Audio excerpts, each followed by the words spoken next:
Okay. Hi, Sarah. How are you? Good, Doug. How are you? Doing fine. Thank you. Thank you for coming on the show. I Thanks appreciate for it. having me. So, you're an author, and as we were talking about before we got on, you were originally from Wisconsin. Now you live in Calgary. Is that correct? Yes, yes. My husband's Canadian. I actually had a geography prof send me up to Canada on an archaeology field school, Ah, and I met my husband. So, it was yeah, fate. Yeah. it was. Now, my Canadian geography is not that great, but I think Banff is there. Yes, I'm about an hour and 15 minutes from Banff. I'm on the east side of Calgary, so it's gorgeous. Banff is amazing. It's lovely. It looked very beautiful. It also looks extremely cold in the winter. Yes. Yeah. Yes, it is. Yeah. What are you like, minus 20 today, or? Well, close, pretty close with wind chill. Yeah, I do miss Wisconsin winters that were way more mild, and yeah, where you're at, winters probably, yeah, significantly warmer, balmier, drier. Well, Las Vegas, I mean, I'm originally from Boston, and Las Vegas doesn't really have a winter. Las Vegas has two seasons, just brutally hot and not so hot. So, And not so hot. yeah, Do you winter. miss Boston? I miss the change of seasons. I miss the ocean. Yeah. Living in Las Vegas takes a bit of getting used to because there's no trees and there's nothing. Yeah. It's just sand and rock and desert. But the desert has its own beauty as well. So, but it's just a big change. Yeah. Yep, definitely, So in definitely. a way, I miss That's it. yeah. Yeah, Sorry, I was just gonna totally go off on landscapes, but that's okay. that's all right. I don't miss the 20 feet of snow that we used to get in Boston, and I didn't mind snow as long as I didn't have to go out. But if you had to get in the car and drive and go work, and no, no Yeah, thanks. that's what Calgary has. We get Chinooks, right? So often a lot of the snow and the ice will melt. But gosh, we had like a month-long deep freeze where it was wind chills. It was minus 40 and Fahrenheit and Celsius are the same. Yeah, they Just so are the you same. know. Yeah, that was brutal. But the summers are so beautiful, and spring and fall is different here. Like with Boston, I'm assuming you get like four very distinct seasons. Yes, yeah, Calgary isn't quite like Vegas where it's got like the super dry and like kind of two seasons, but it's very tempestuous. And it's very tempestuous, and we're in the shadow of the Rockies. And actually I do love the weather, not the minus 40, but I do love the weather because it's just, well, like like it is like a character, right? It is like a character. It's a very relevant part of your day, even, in our so-called, modern society. Like the weather really does still impact us, and yeah. So I love living in places where you have to respect and honor the weather. when it's minus 40, you cannot ignore the weather and just go about your day. The weather is like prominent in your daily activity. Yeah, and it's interesting because my husband and I, we've lived in lots of different places, and in like between Toronto and Calgary, we've lived in lots of different places. And it's really cool because places, when we lived in Winnipeg, where the weather is can be brutally cold, everybody in like they celebrate the seasons. Like it's minus 40, that's fine, just like throw on another scarf. And they have so many winter festivals, and living in Winnipeg really taught me to embrace whatever the weather throws at you. And so living in Calgary, whether it's minus 40, well, instead of going to a party outside, I really just savor inside and pouring a nice glass of wine or an extra cup of coffee, and like really savoring, well, now we're inside, and kind of having that inner, I guess, hibernation period. Yeah, like allowing myself to have that, I guess, kind of follow the rhythm of the seasons more in my life.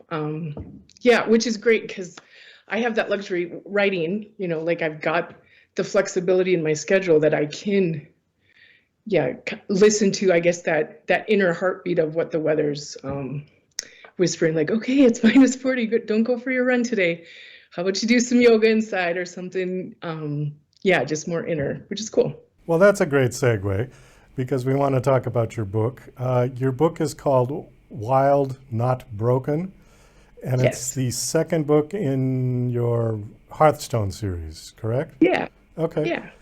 Give us like a 1 minute synopsis. I don't like to give too much away on the book, so just give us a quick overview of the series and then specifically the book.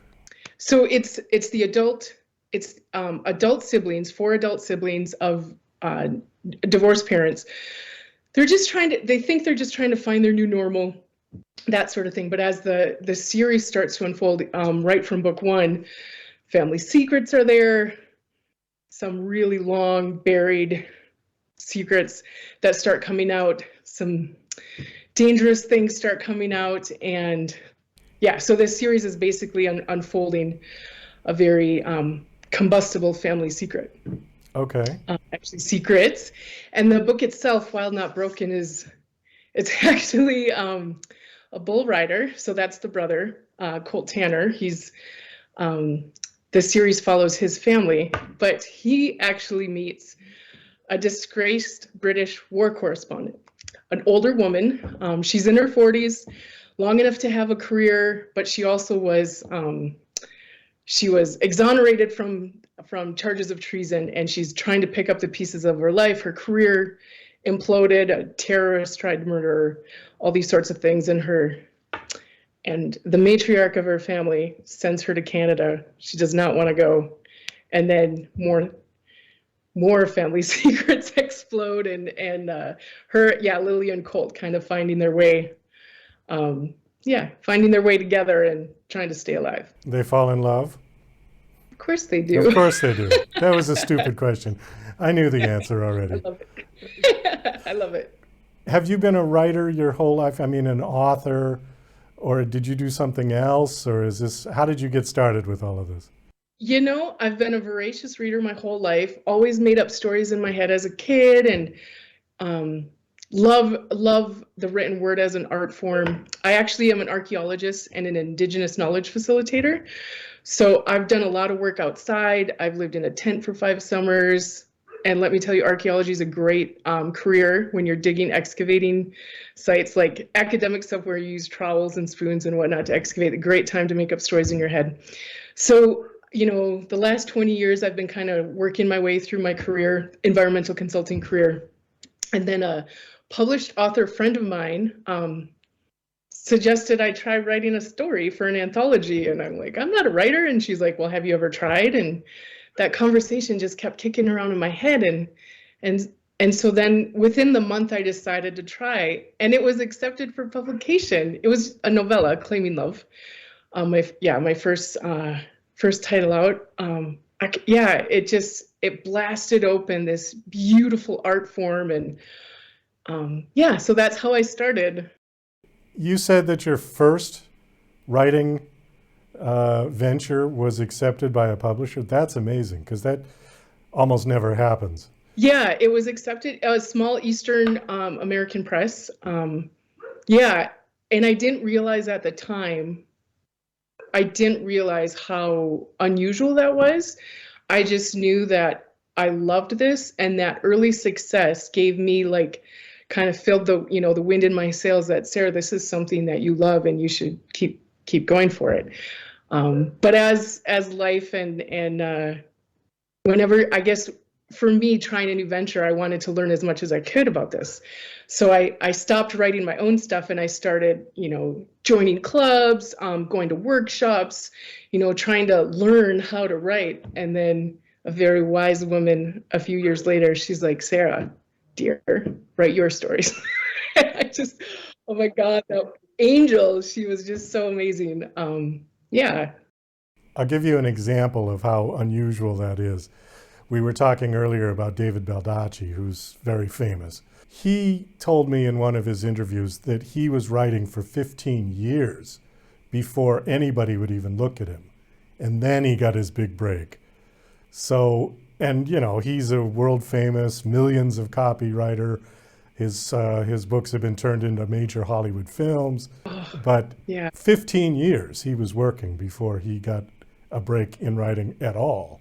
So yeah, good for you that you just You know, did it yeah, out of the and gate. when I hear stories like that, I just feel this rush of gratitude, yeah, towards the friend who gently nudged me, to try.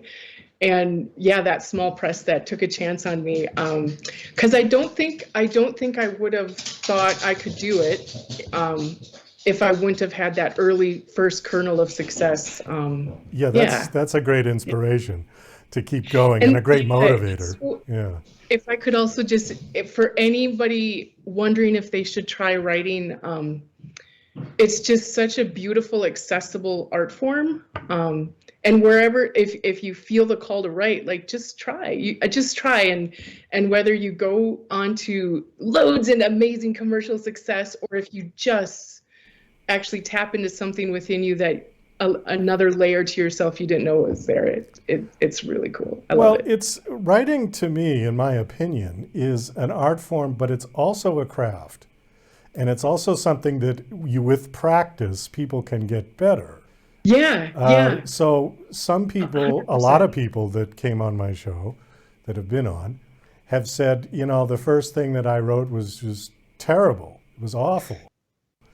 But as I practiced and got better and picked different words to describe things, they improved. So it is a skill as much as it is an art. The art is Yeah. in the imagination of the story, but the actual conveyance of the story into words with words is the craft, I think.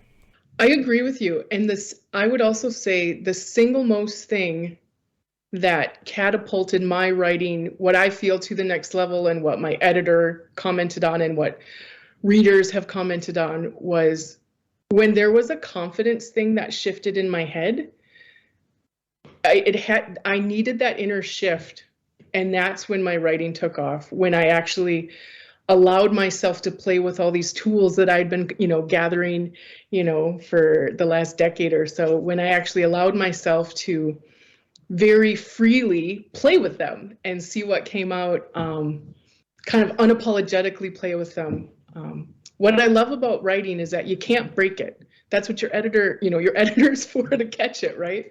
So if you want to explore and just give yourself permission to explore. Yeah, I have so much respect for this art form. I love it. But like you said, it's an art and a craft where you can learn tools and strategies to help you share the art and the story that you want to share. Yeah, which is awesome. It's so accessible. I think on that note, we're going to wind this down. We got about 1 minute left. Uh, Real quick, how many books do you anticipate will be in this series? In this, well, in this chunk of series 5, but actually there have been 3 villains that have been very clear that they're getting their own book, like a redemption. Yeah, so the series isn't done at 5, but the series arc for the first chunk is 5, and then I'm going to pivot towards a more redemption. Well, I think this one could go on and on. Yeah. All right. Yeah, I love these characters, and I have characters coming from from lots of different parts of the world. I love travel in different landscapes and different cultures and people. So, yeah, so there's a lot of different places I can go with it. And yeah, the characters are very clear that they're getting their own, like this secondary characters are very clear they're getting their own books too. So I actually don't see that. I just want to keep writing these guys. Oh, that's super. Well, we do have to wrap this up. Thanks so much for coming on. Do you have a website you want to give out? I do. It's sarahkadesgraham.com. Okay. You want to spell that out real quick? Yep. SarahKadesgraham Super. .com. All right. Well, thanks again for coming on. It was nice meeting you, and best of luck with your books. And